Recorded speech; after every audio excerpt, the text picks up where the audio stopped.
Oke, apakah di rumahmu ada sendok? Jika ada, coba bercermin pada sendok. Bagaimanakah bayanganmu pada sendok tersebut? Oke, kita bisa perhatikan ya, ini ada Miss kasih salah satu contoh bayangan yang terbentuk pada sendok ketika kita bercermin. Apakah bayangan terbentuk seperti ini atau seperti ini?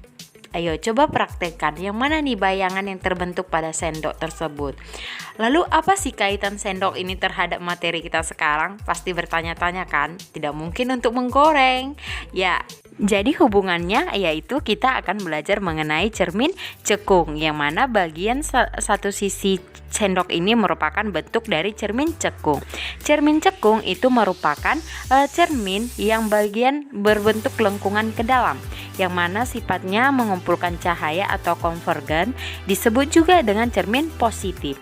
Jadi ala-ala yang memanfaatkan cermin cekung ini ada sendok, kemudian reflektor dari lampu begitu ya, dan ada yang namanya proyektor gitu kan, senter dan mikroskop. Oke, kita sebelumnya bahas bagian-bagian dan sebelum membahas sinar istimewa cermin cekung ya. Tapi sebelumnya Miss akan gambarkan bagaimana sih bentuk dari cermin cekung ini. Ya, seperti ini bisa kalian lihat, ada bagian depan dan ada bagian belakang. Yang mana bagian belakang ini merupakan luar dari bagian dari depannya. Contohnya kalau kita garis sebuah lingkaran, jadi di luar dari garis itu disebutlah bagian belakang cermin, sedangkan di depan garis itu disebut dia bagian depan cermin, seperti itu. Jadi kalau ada di gambar kalian bisa lihat kalau dia buram-buram itu bagian belakangnya. Oke, bagian-bagian cermin itu pertama adalah titik M, yang mana titik pusat kelengkungan cermin berada di depan cermin cekung ya gitu. Jadi kalau kalian perhatikan, kita garis cermin cekung ini membentuk lingkaran ya. Jadi titik M ini adalah titik pusat atau titik pusat lingkaran tersebut gitu dianya. Jadi kalau contohnya itu dari titik M ke cerminnya itu adalah disebut kayak seperti R begitu dianya. Jadi titik M ini titik pusatnya begitu. Kemudian ada yang namanya titik fokus atau titik api cermin, yang mana terletak di depan titik pusatnya tadi gitu. Jadi seandainya titik M ke cermin ini 10, maka titik M ke F itu sama dengan 5. Artinya di tengah-tengah antara titik pusat dengan cermin. Kemudian ada titik pusat bidang cermin atau titik O, yaitu berada di titik pusatnya si cermin. Kemudian MFO yaitu sumbu utama. Jadi garis lurus yang berada di titik MFO itu adalah sumbu utama dari cermin begitu ya. Oke, selanjutnya itu kita bisa perhatikan di sini ada FO, yang mana FO itu adalah jarak fokus cermin atau F gitu. Berarti dari titik O ke titik F itu disebut dengan jarak fokus cermin, yang mana disimbolkan dengan F. Jadi F itu adalah jarak titik fokus cermin. Oke, dari F ke O itu titik. Kemudian titik M ke O ya maksud Miss. M ke O itu adalah jari-jari kelengkungan cermin atau disebut dengan R. Oke, jadi kalau F itu tepat di titik F atau titik O sampai F itu titik fokus. Kalau MO itu dari titik O sampai M itu disebut dengan jari-jari kelengkungan. Oke, ruang 1. Jadi cermin ini terdiri dari ada 4 ruang ya gitu. Jadi ruang 1 itu daerah antara titik O dengan F. Ruang 2 itu antara titik F dengan M. Oke, dan di ruang 3 itu daerah di depan M. Jadi dari titik M sampai ke depannya itu disebut ruang 3. Kemudian ada ruang 4-nya begitu kan. Kalau ruang 4 ini daerah di belakang cermin. Jadi dari titik O ini sampai ke belakangnya itu disebut dengan ruang 4 cermin cekung, seperti itu. Oke, kita lanjut. Kita akan menggambarkan sinar istimewa pada cermin cekung. Ya, perhatikan cerminnya ini Miss gambarnya lurus aja gitu. Ini hanya untuk mempermudah, tapi bentuknya nggak seperti ini. Pasti anak-anak Miss tahu ya. Ada titik fokus, kemudian ada jari-jari kelengkungan, kemudian ada nih titik pusat dari cerminnya tersebut begitu.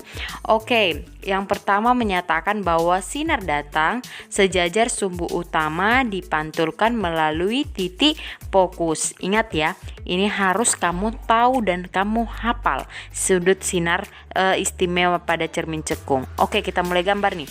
Sinar datang katanya sejajar sumbu utama. Oke, sejajar nih ya sama sumbu utamanya ini. Oke.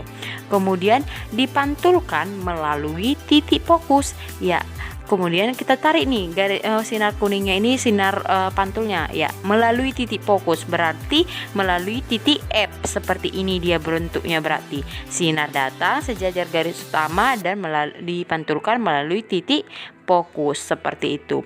Oke, yang kedua adalah sinar datang melalui titik fokus. Ya, kita tarik ini sinar datangnya melalui titik fokus sampai ke cermin, kemudian dipantulkan oleh cermin sejajar sumbu utama. Oke, berarti kebalikan yang pernyataan pertama ya.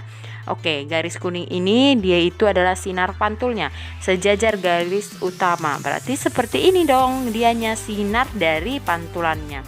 Oke, yang sinar istimewa yang ketiga itu sinar datang melalui pusat kelengkungan cermin, berarti titik P atau titik R ya, yang pertama kali tadi Miss katakan, melalui pusat kelengkungan cermin, kemudian dipantulkan kembali melalui titik pusat kelengkungan cermin tersebut.